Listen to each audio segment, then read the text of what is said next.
ભરૂચમાં સ્થાનિક સ્વરાજ્યની ચૂંટણી પહેલા મતદારોમાં નિષ્ક્રિય ચૂંટાયેલા પ્રતિનિધિઓ સામે આક્રોશ જોવા મળી રહ્યો હોય.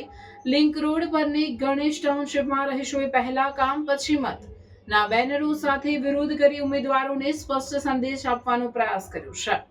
સ્થાનિક સ્વરાજ્યની ચૂંટણીનો ઉમેદવારો પ્રચારમાં વ્યસ્ત છે, પરંતુ હવે મતદારો પણ સક્રિય અને જાગૃત બની પોતાના પ્રશ્નો ઉઠાવી રહ્યા છે.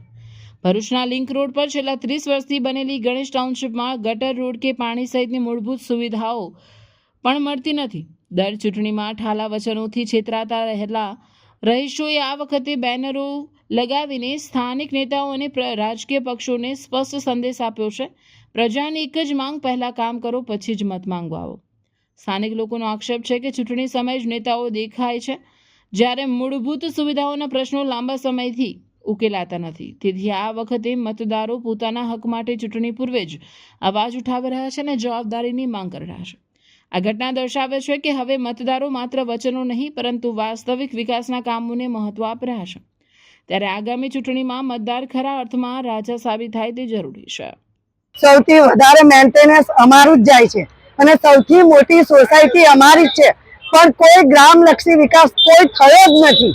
નથી ગટર લાઈન, નથી પાણીની લાઈન, નથી રોડ. અને જો પોતપોતાના પૈસે પોતપોતાની રીતે કરાવે અને જ્યારે ફરિયાદ કરવા જાય છે ત્યારે એવું જ કહેવામાં આવે છે અમે તો 10-15 વર્ષ રહેવાના જ છીએ, તમારે થાય એમ કરી લો, એવું કહેવામાં આવે. એટલે અમારે તો પહેલા ગટર લાઈન, પછી અહીંયા વાત આપશે, એટલે કામ નહીં તો અમારા વિકાસનો કોઈ વાત જ નથી આપવામાં આવી.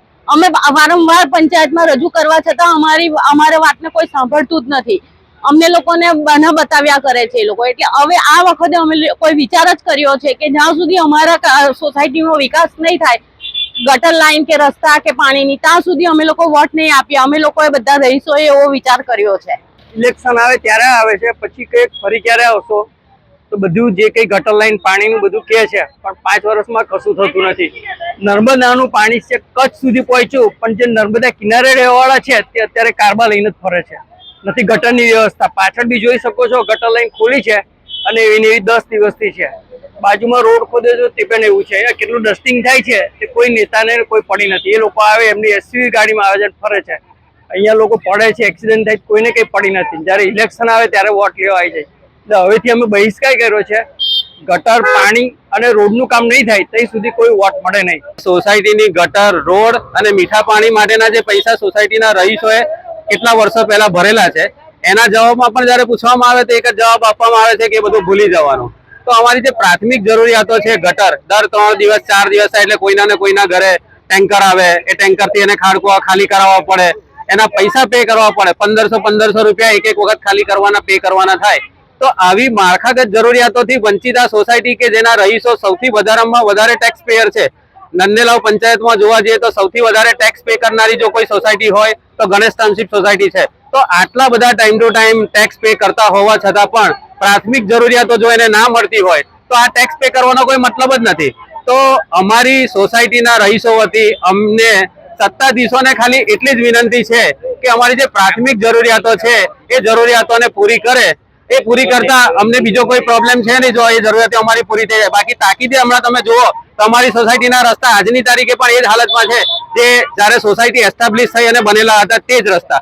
ઇવન ગટર માટે પણ અત્યારે એ જ વ્યવસ્થા છે. અમે માંગીને થાકી ગયા, રજૂઆતો કરીને થાકી ગયા છે. લેખિત રજૂઆત, મૌખિક રજૂઆત, પંચાયત છે, તાલુકા પંચાયત છે, બધી જગ્યાએ કરતા હોવા છતાં પણ એના આજની તારીખે અમને એના કોઈ રિઝલ્ટ મળેલા નથી. અને જ્યારે વાત આવે ત્યારે ઇલેક્શન વખતે એક વાત આવે, તમે વોટ આપો અમે બધું કરી દઈશું, પછી ઇલેક્શન પતી જાય, હમણાં અમે એમના હાથ જોડે, એ અમને હાથ જોડે, ઇલેક્શન પત્યા પછી અમે એમના હાથ જોડીએ. બસ આ જ પરિસ્થિતિ છે. ઉનાળાની સિઝનમાં ફરવાનું આ એક સ્થળ તો યાદ બધાને આવે જ છે, એ છે વોટર પાર્ક.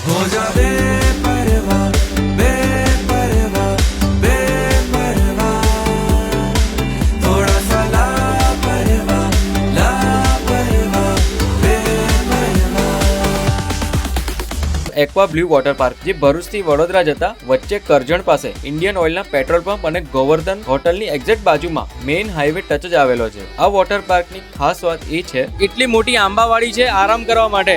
આ બાજુની સાઈડ વોટર પાર્કમાં નાના છોકરાઓ એન્જોય કરે છે અને એમના જે પેરેન્ટ્સ છે ને તે આ બાજુની સાઈડ આરામ કરે છે આંબાવાડીની નીચે.